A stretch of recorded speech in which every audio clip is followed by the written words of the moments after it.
नमस्कार दोस्तों, स्वागत है आप सभी का अपने YouTube channel perfect study GS में। दोस्तों हम लोग बिहार दरोगा मेंस का जो प्रैक्टिस सेट कर रहे हैं, आज उसमें हम लोग प्रैक्टिस सेट नंबर 8 को करने वाले हैं।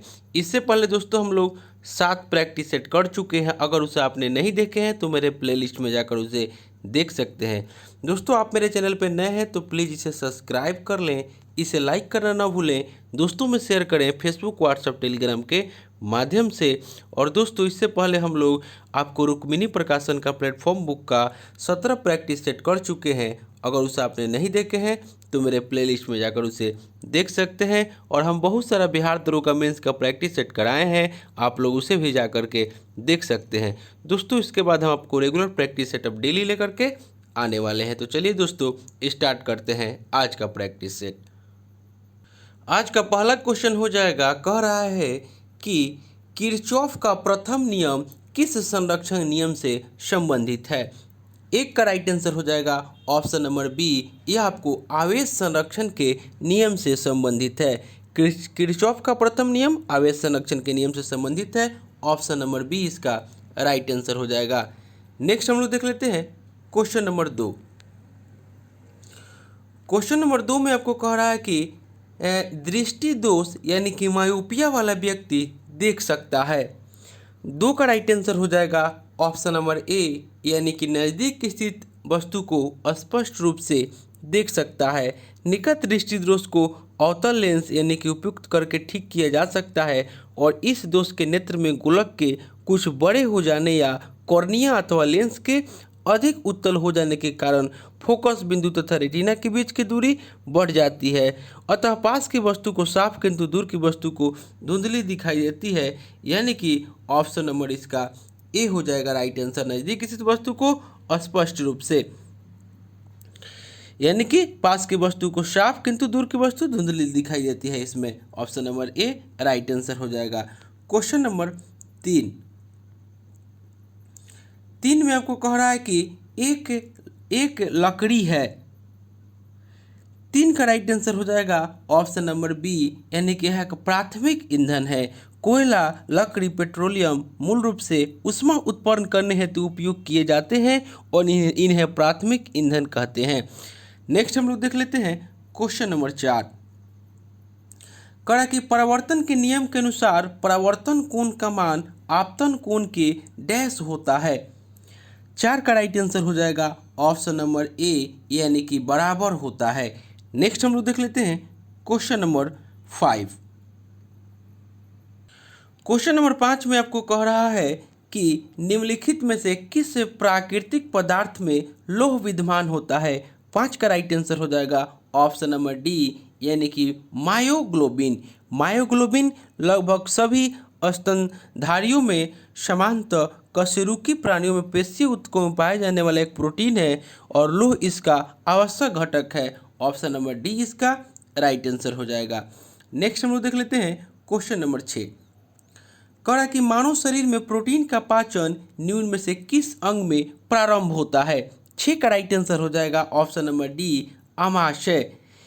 मानव शरीर में प्रोटीन का पाचन आमाशय में प्रारंभ होता है। नेक्स्ट देख लेते हैं क्वेश्चन नंबर 7 में आपको कह रहा है कि निम्नलिखित में से कौन सा युग्म जो है वह आपको सुमेलित नहीं है।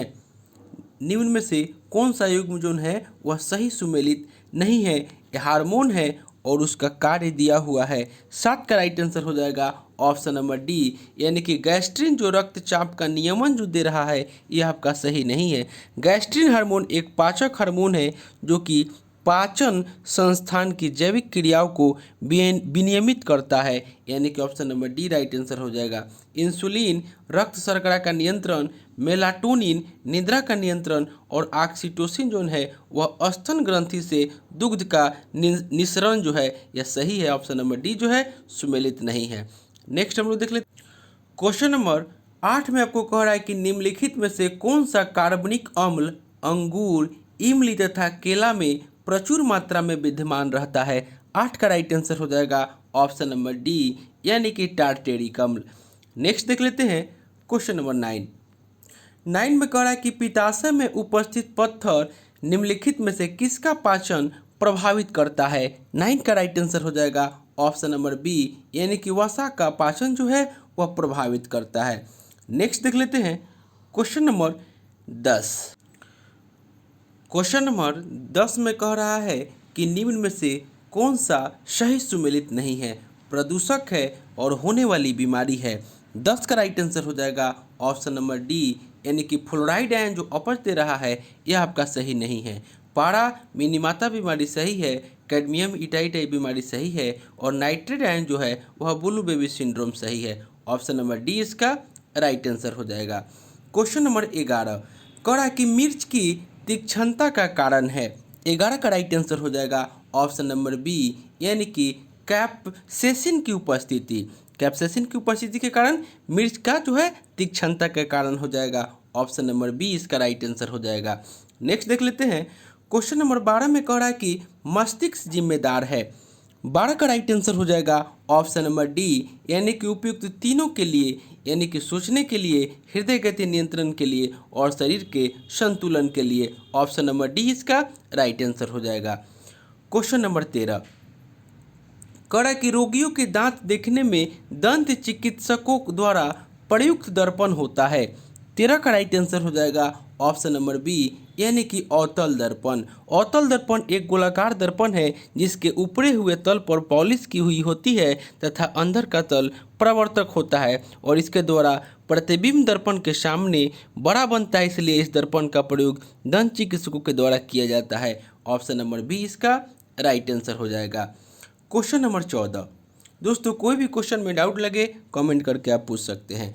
क्वेश्चन नंबर 14 में कह रहा है कि वायु में ध्वनिक तरंग होती है। 14 का राइट आंसर हो जाएगा ऑप्शन नंबर बी, यह आपको अनुदैर्ध्य तरंग होती है। नेक्स्ट देख लेते हैं क्वेश्चन नंबर 15 कह रहा है कि नीला थोथा रासायनिक रूप से।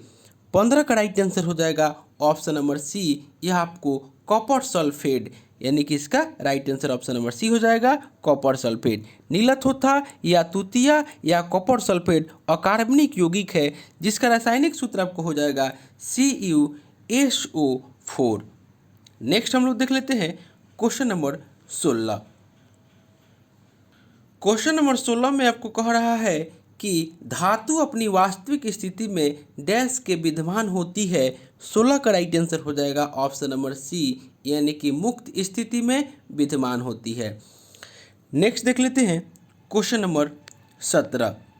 17 में कह रहा है कि निम्नलिखित में से कौन सा एक रासायनिक परिवर्तन का उदाहरण है। 17 का राइट आंसर हो जाएगा ऑप्शन नंबर ए, यानी कि कागज का जलना। कागज का जलना रासायनिक परिवर्तन का उदाहरण है। जब कोई पदार्थ किसी अन्य पदार्थ से मिलकर एक नया पदार्थ दो या अधिक पदार्थों में वियोजित होती है, इसे रासायनिक परिवर्तन कहते हैं। नेक्स्ट देख लेते हैं क्वेश्चन नंबर 18। 18 में कह रहा है कि हाथी गुफा का अभिलेख किस शासक के विषय में जानकारी का स्रोत है। 18 का राइट आंसर हो जाएगा ऑप्शन नंबर ए, यह आपको खारवेल हो जाएगा। ऑप्शन नंबर ए इसका राइट आंसर हो जाएगा।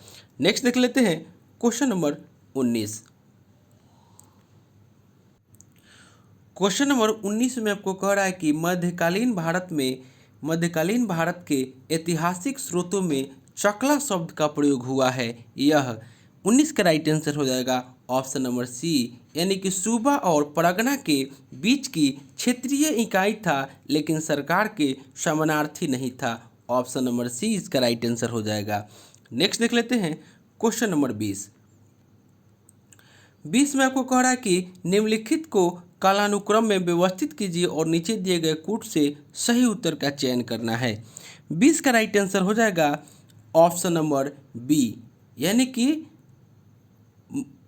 माफ़ कीजिएगा, इसका केवल कूट ही दिया है, यानी कि इनका शासनकाल दिया हुआ है कि सबसे पहले शासनकाल किनका था, और यहाँ पे केवल कूट दिया है कि पहले कौन होगा, यानी कि निम्नलिखित को कालानुक्रम में व्यवस्थित कीजिए और नीचे दिए गए कूट से सही उत्तर का चयन करना है। ऑप्शन नंबर 20 का राइट आंसर हो जाएगा। तो पहले हो जाएगा जहांदार शाह, उसके बाद मोहम्मद शाह और अहमद शाह, और उसके अंत में हो जाएगा आलमगीर द्वितीय, यानी कि ऑप्शन नंबर 20 का राइट आंसर हो जाएगा। नेक्स्ट देख लेते हैं क्वेश्चन नंबर 21। 21 में कह रहा है कि निम्न विदेशी यात्रियों में से किसने जहांगीर के शासनकाल में भारत की यात्रा की थी। 21 का राइट आंसर हो जाएगा ऑप्शन नंबर बी, यानी कि फ्रांसिस्को पर्लसट। बेल्जियम वासी Francisco Pelsaert Dutch East India Company का अधिकारी जो 1618 ईस्वी में कंपनी की व्यावसायिक सेवा में पूर्व के लिए रवाना हुआ था तथा भारत में एक कनिष्ठ व्यापारी के रूप में नियुक्त हुआ। ऑप्शन नंबर बी इसका राइट आंसर हो जाएगा। नेक्स्ट देख लेते हैं क्वेश्चन नंबर 22 में कह रहा है कि स्वतंत्रता पूर्व भारत में निम्नलिखित में से किसने केंद्रीय विधानसभा में स्वराज दल का समर्थन किया था। 22 का राइट आंसर हो जाएगा ऑप्शन नंबर ए यानी कि M.A. जिन्ना। नवंबर 1923 में विधान परिषदों के चुनाव हुए और सेंट्रल लेजिस्लेटिव असेंबली की 101 निर्वाचित सीटों में से 42 पर स्वराज पार्टी की जीत हुई और मध्य प्रांत में इन्हें स्पष्ट बहुमत मिला। बंगाल में सबसे बड़े दल के रूप में उभरे और बम्बई तथा संयुक्त प्रांत में इन्हें अच्छी सफलता मिली।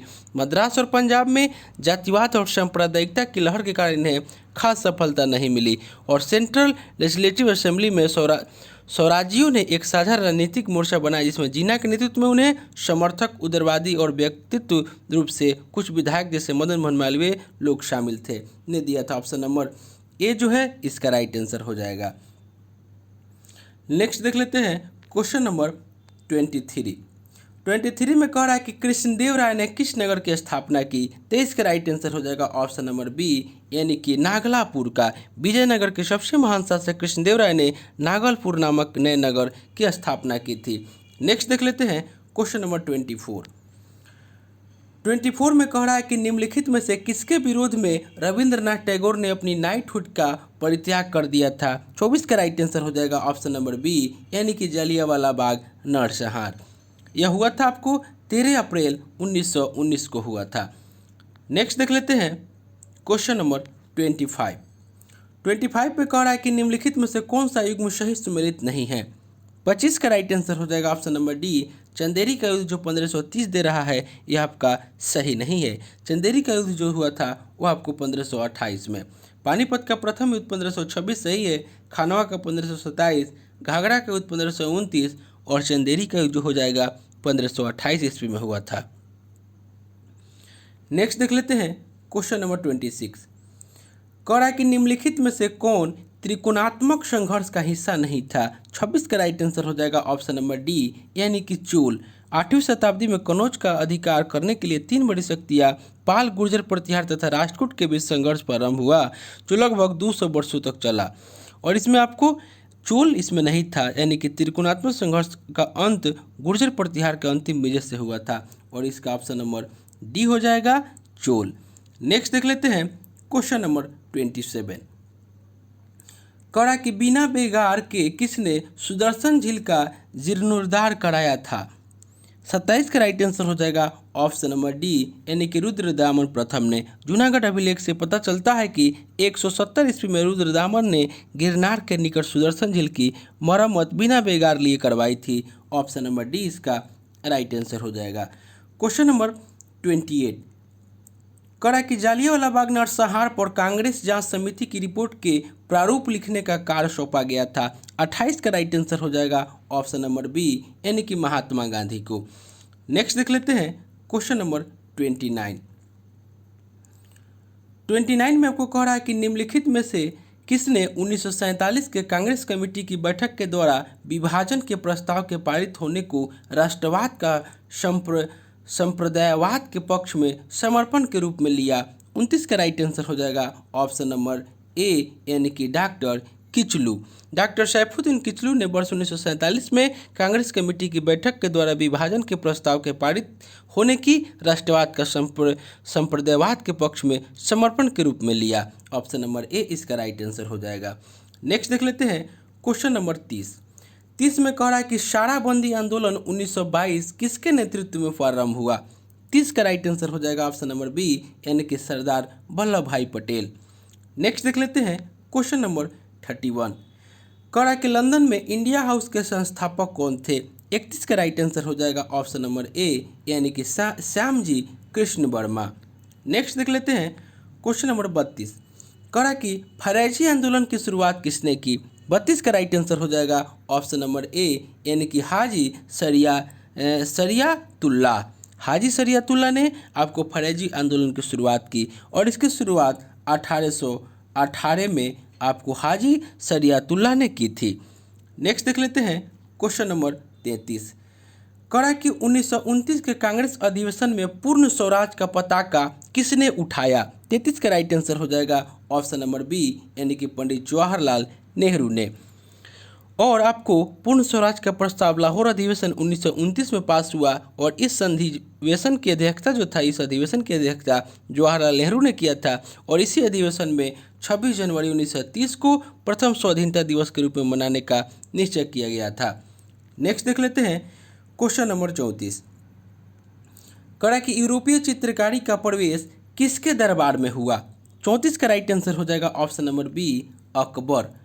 भारत में यूरोपीय चित्रकला का विकास हुमायूं के शासनकाल में प्रारंभ हुआ, लेकिन चित्रकला का पूर्ण विकास अकबर के शासनकाल में हुआ। और इस काल में चित्रकारी सामूहिक प्रयास था, एक से अधिक कलाकार मिलकर किसी चित्र का निर्माण करते थे, यानी कि ऑप्शन नंबर बी इसका राइट आंसर हो जाएगा। नेक्स्ट हम लोग देख लेते हैं क्वेश्चन नंबर 35। 35 में आपको कह रहा है, क्वेश्चन नंबर 35 में कि समाजवाद का समर्थक कौन था और 1933 में ब्रिटिश शासन देशी राज्यों, जमींदारवाद और पूंजीवाद को उखाड़ फेंकना चाहता था?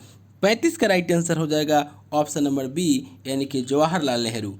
नेक्स्ट हम लोग देख लेते हैं क्वेश्चन नंबर 36 में आपको कह रहा है कि 1857 में भारत का गवर्नर जनरल कौन था? 36 का राइट आंसर हो जाएगा ऑप्शन नंबर सी, यानी कि कैनिंग। गवर्नर जनरल के पद पर कैनिंग की नियुक्ति 1856 में हुई थी और 1857 के महाविद्रोह के बाद 1858 में एक अधिनियम पारित कर भारत का शासन कंपनी से ब्रिटिश सरकार ने अपने हाथ में ले लिया, यानी कि ऑप्शन नंबर सी इसका राइट आंसर हो जाएगा। क्वेश्चन नंबर 37 में आपको कह रहा है कि किताबुल हिंद पुस्तक किसके द्वारा लिखी गई है? 37 का राइट आंसर हो जाएगा ऑप्शन नंबर बी, अल बरूनी। नेक्स्ट देख लेते हैं क्वेश्चन नंबर 38। करा कि निम्नलिखित युगों में से कौन सही सुमेलित नहीं है? मरुस्थल है और उसका देश है। 38 का राइट आंसर हो जाएगा ऑप्शन नंबर डी, गिब्सन जो ब्राज़ील दे रहा है यह आपका सही नहीं है।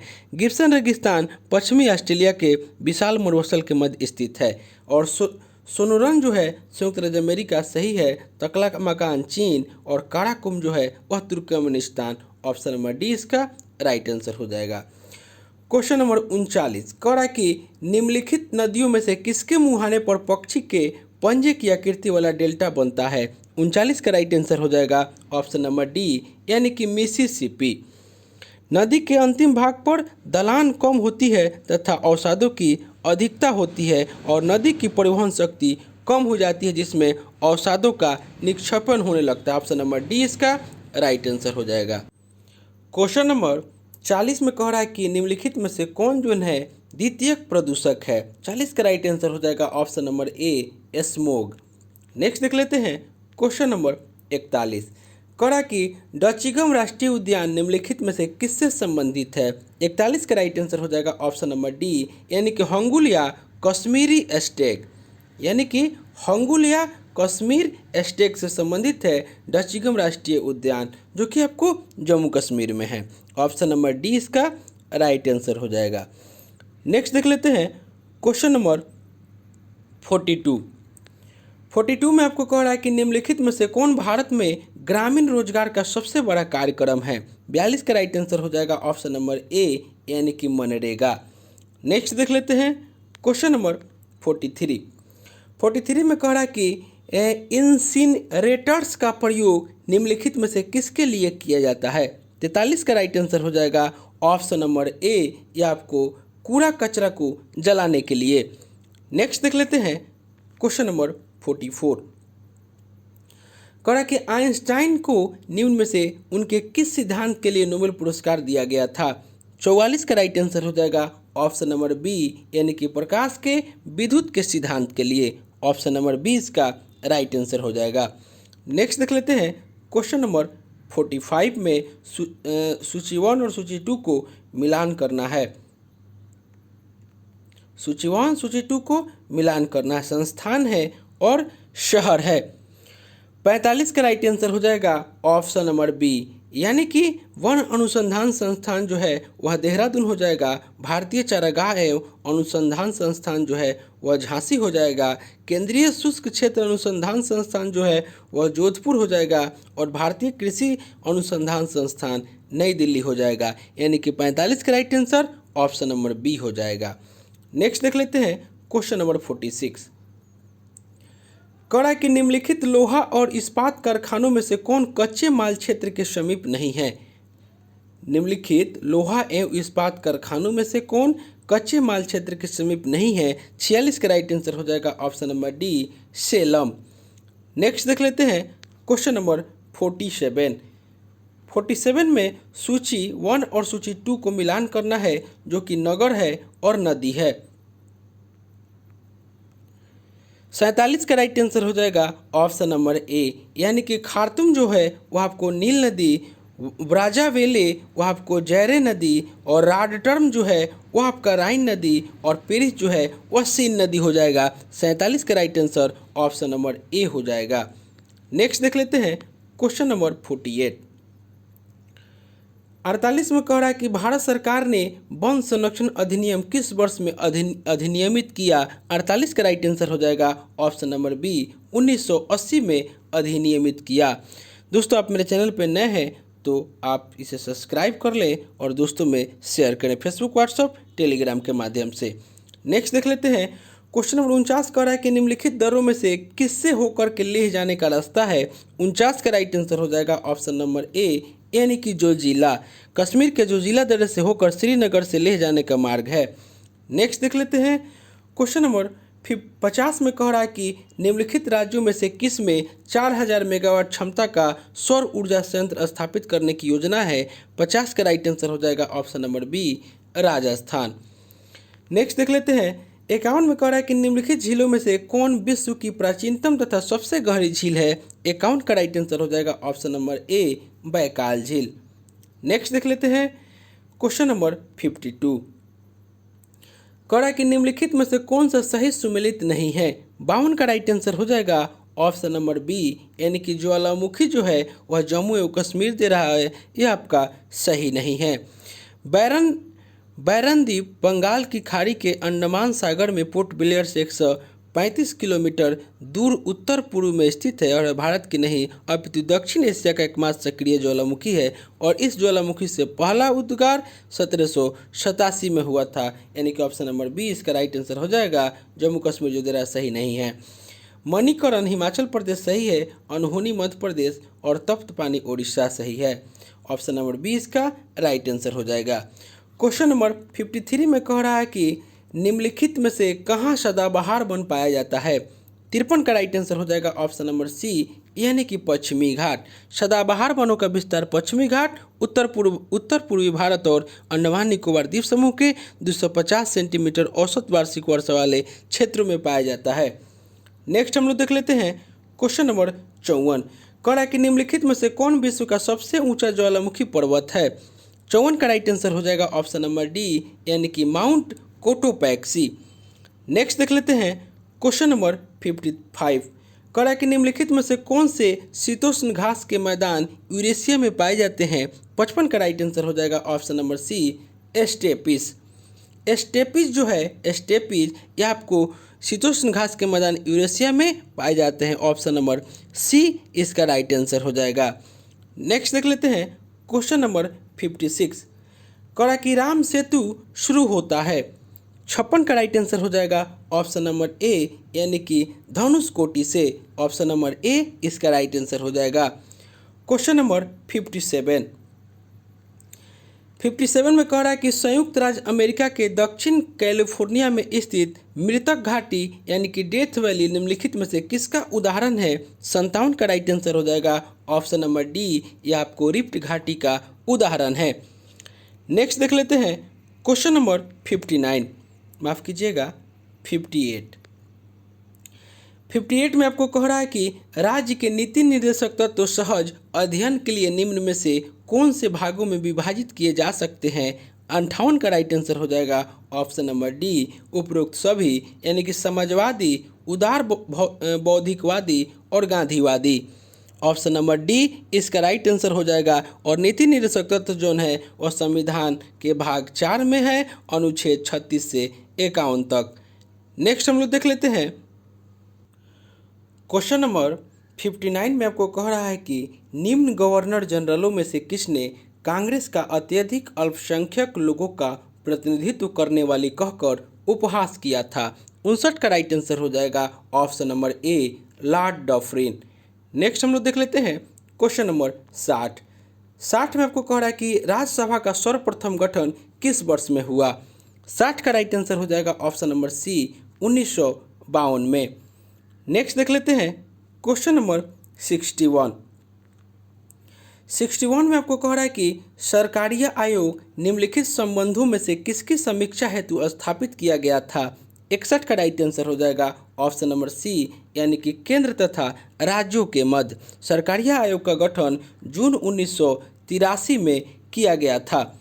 नेक्स्ट देख लेते हैं क्वेश्चन नंबर 62 में कह रहा है कि संविधान के निम्नलिखित अनुच्छेदों में से कौन एक उपबंधित करता है कि मत बराबर होने की दशा में लोकसभा के अध्यक्ष का मत निर्णायक होगा और वह उसका प्रयोग करेगा। 62 का राइट आंसर हो जाएगा ऑप्शन नंबर सी अनुच्छेद 100।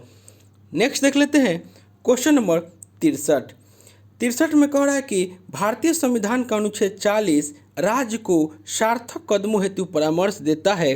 63 का राइट आंसर हो जाएगा ऑप्शन नंबर बी यानी कि ग्राम पंचायतों के संगठन के संबंध में। नेक्स्ट हम लोग देख लेते हैं क्वेश्चन नंबर 64 कह रहा है कि भारतीय संसद की लोकलेखा समिति के अध्यक्ष कौन मनोनीत करता है। अध्यक्ष को कौन मनोनीत करता है। 64 का राइट आंसर हो जाएगा ऑप्शन नंबर ए यानी कि लोकसभा का अध्यक्ष। लोकलेखा समिति के अध्यक्ष के रूप में लोकसभा अध्यक्ष द्वारा परंपरा के अनुसार विपक्ष के किसी नेता को मनोनीत किया जाता है।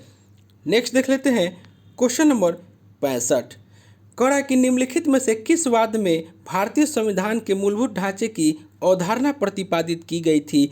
65 का राइट आंसर हो जाएगा ऑप्शन नंबर डी यानी कि उपयुक्त में से कोई नहीं। केशवानंद भारती बनाम केरल राज्य 1973 के ऐतिहासिक मामले में संविधान के 24वें संशोधन अधिनियम की विधि मान्यता को उच्चतम न्यायालय में चुनौती दी गई, जिसमें उच्चतम न्यायालय ने संविधान के अनुच्छेद 368 में व्यक्त संसद की संविधान संशोधन शक्ति की समीक्षा की, यानी कि ऑप्शन नंबर डी इसका राइट आंसर हो जाएगा। नेक्स्ट देख लेते हैं क्वेश्चन नंबर 66 कह रहा है कि मंत्रिपरिषद सामूहिक रूप से निम्न में से किसके प्रति उत्तरदायी है। 66 का राइट आंसर हो जाएगा ऑप्शन नंबर डी यानी कि लोकसभा के प्रति। नेक्स्ट देख लेते हैं क्वेश्चन नंबर 67 कह रहा है कि भारतीय संविधान के निम्नलिखित में से किस अनुच्छेद के अंतर्गत विधानसभा को विधान परिषद का सृजन करने का प्रस्ताव पास करने की इजाज़त मिलती है। 67 का राइट आंसर हो जाएगा ऑप्शन नंबर बी यानी कि 169, यानी कि भारतीय संविधान के अनुच्छेद 169 के तहत संसद विधि द्वारा किसी राज्य में विधान परिषद नहीं है तो विधान परिषद के सृजन के लिए उपबंध कर सकेगी। ऑप्शन नंबर बी इसका राइट आंसर हो जाएगा। क्वेश्चन नंबर 68 में आपको कह रहा है कि भारतीय संविधान का कौन सा भाग संविधान की आत्मा कहलाता है। 68 का राइट आंसर हो जाएगा ऑप्शन नंबर डी यानी कि संवैधानिक उपचारों का अधिकार। अनुच्छेद 32 संविधान के भवन की नींव का पत्थर है और इस अनुच्छेद पर टिप्पणी करते हुए डॉक्टर अंबेडकर ने संविधान सभा में कहा था कि यदि मुझे यह कहा जाए कि मैं संविधान के किस अनुच्छेद को सर्वाधिक महत्वपूर्ण मानता हूं तो ऐसा अनुच्छेद जिसके बिना संविधान व्यर्थ हो जाएगा तो मैं और किसी अनुच्छेद को नहीं, इसे अनुच्छेद 32 संवैधानिक उपचारों के अधिकार को इंगित करूंगा। यह संविधान की आत्मा है और इसका हृदय। ऑप्शन नंबर डी इसका राइट आंसर हो जाएगा। और उद्देशिका को भी संविधान का आत्मा कहा जाता है। नेक्स्ट देख लेते हैं क्वेश्चन नंबर 69 में आपको कह रहा है कि नियंत्रक एवं लेखा परीक्षक की नियुक्ति राष्ट्रपति के द्वारा होती है और अपने पद से उसे हटाया जाता है। 69 का राइट आंसर हो जाएगा ऑप्शन नंबर बी संसद के दोनों सदनों के संबोधन पर।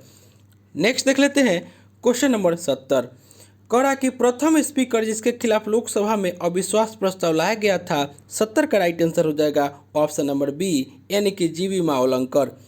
नेक्स्ट देख लेते हैं क्वेश्चन नंबर 71 में आपको कह रहा है कि केंद्र तथा राज्यों के मध्य शक्तियों के वितरण के लिए भारत का संविधान 3 सूचियों को प्रस्तुत करता है और निम्न में से कौन से 2 अनुच्छेद शक्तियों के वितरण को विनियमित करते हैं। 71 का राइट आंसर हो जाएगा ऑप्शन नंबर ए अनुच्छेद 4 तथा 5। ऑप्शन नंबर ए इसका राइट आंसर हो जाएगा।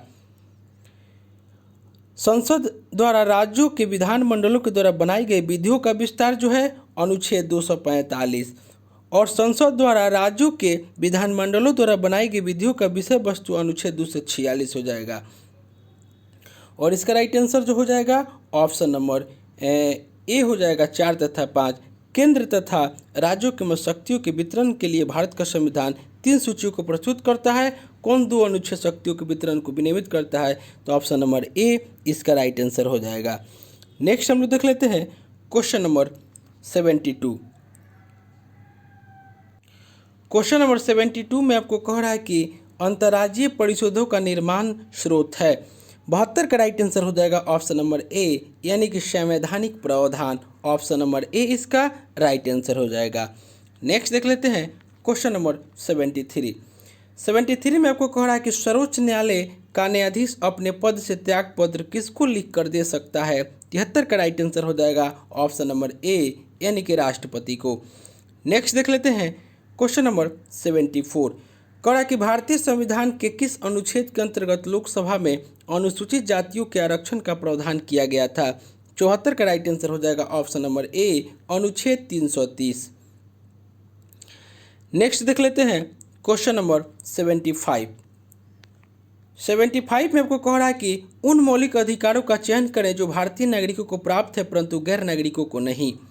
75 का राइट आंसर हो जाएगा ऑप्शन नंबर ए यानी कि 1 और 3 यानी कि भाषण और अभिव्यक्ति की स्वतंत्रता और अल्पसंख्यकों के अधिकार यानी कि ऑप्शन नंबर ए इसका राइट आंसर हो जाएगा। नेक्स्ट हम लोग देख लेते हैं क्वेश्चन नंबर 76 में कह रहा है कि अशोक मेहता समिति ने निम्नलिखित की सिफारिश की। 76 का राइट आंसर हो जाएगा ऑप्शन नंबर बी यानी कि पंचायती राज की 2 स्तरीय सरकार यानी कि ऑप्शन नंबर बी जो है इसका राइट आंसर हो जाएगा। और इस समिति का गठन जो है वह 1977 ईस्वी में किया गया था। नेक्स्ट देख लेते हैं क्वेश्चन नंबर 77। कह रहा है कि किस संशोधन में समाजवादी धर्मनिरपेक्षता और राष्ट्रीय एकता अखंडता शब्द भारतीय संविधान में जोड़े गए थे? 77 का राइट आंसर हो जाएगा ऑप्शन नंबर ए 42वां संशोधन 1976 के द्वारा। नेक्स्ट देख लेते हैं क्वेश्चन नंबर 78। कह रहा है कि निम्न में से किसके अतिरिक्त मूल्य का सिद्धांत प्रतिपादित किया गया? 78 का राइट आंसर हो जाएगा ऑप्शन नंबर डी यानी कि कार्ल मार्क्स। नेक्स्ट हम लोग देख लेते हैं 78 का राइट आंसर हो जाएगा option number D Karl Marx. Question number 79 में आपको कह रहा है, थोड़ा सा यह बड़ा क्वेश्चन है। 79 में कह रहा है कि अणुशक्ति विद्युत निगम लिमिटेड एक संयुक्त उपक्रम है भारतीय परमाणु ऊर्जा निगम। और 79 का राइट आंसर हो जाएगा ऑप्शन नंबर डी यानी कि एनटीपीसी का, यानी कि अणुशक्ति विद्युत निगम लिमिटेड एक संयुक्त उपक्रम है भारतीय परमाणु ऊर्जा निगम और एनटीपीसी का। ऑप्शन नंबर डी इसका राइट आंसर हो जाएगा। और आज का अंतिम क्वेश्चन हो जाएगा, कह रहा है कि निम्नलिखित युग्मों में से कौन सा सही सुमेलित नहीं है? 80 का राइट आंसर हो जाएगा ऑप्शन नंबर डी यानी कि ग्रामीण रोजगार यानी कि SJSRI यह आपका सुमेलित नहीं है। स्वर्ण जयंती शहरी रोजगार नाम से यह योजना केंद्र सरकार के द्वारा 1 सितंबर 1997 से आरंभ की गई और यह योजना शहरी रोजगार से संबंध थी, यानी कि यह ग्रामीण रोजगार दे रहा है। ऑप्शन नंबर डी इसका राइट आंसर हो जाएगा। तो दोस्तों यह प्रैक्टिस सेट जो हम लेकर आए थे यह आपको बिहार दरोगा मेंस का प्रैक्टिस सेट नंबर 8 था। इससे पहले दोस्तों हम लोग 7 प्रैक्टिस सेट कर चुके हैं। अगर उसे आपने नहीं देखे हैं तो मेरे प्लेलिस्ट में जाकर उसे देख सकते हैं। दोस्तों यह आपको KBC नैनो बुक से हम लेकर आए हुए थे। तो दोस्तों आपसे एक रिक्वेस्ट है कि आप मेरे चैनल पर नए हैं तो प्लीज़ इसे सब्सक्राइब कर लें, इसे लाइक करना ना भूलें, दोस्तों में शेयर करें फेसबुक, व्हाट्सएप, टेलीग्राम के माध्यम से। अगर आपको इसका PDF चाहिए तो डिस्क्रिप्शन में हम टेलीग्राम का लिंक दे दिए हैं, आप लोग वहाँ से प्राप्त कर सकते हैं।